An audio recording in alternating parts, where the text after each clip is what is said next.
سلام علیکم مخلصان عزیز. اینک بار اول استودیوی یزد دوستداران برای شما سرود تازه ایجاد پیشنهاد میکنند که شما در خانه زنجبیل هستید یا قرنفل بلغاری.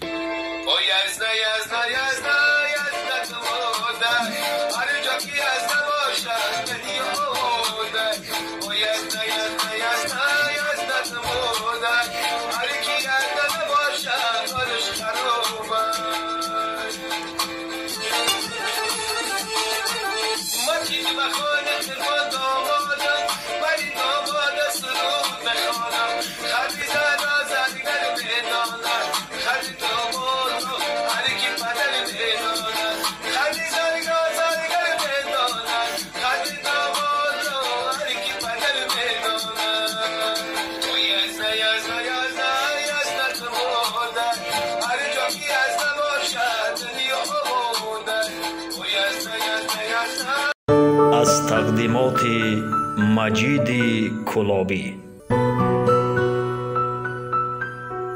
سلام علیکم مخلصان عزیز. اینک بار اول استودیوی یزد دوستداران برای شما سرود تازه ایجاد پیشنهاد میکنند که شما در خانه زنجبیل هستید یا قرنفل بلغاری.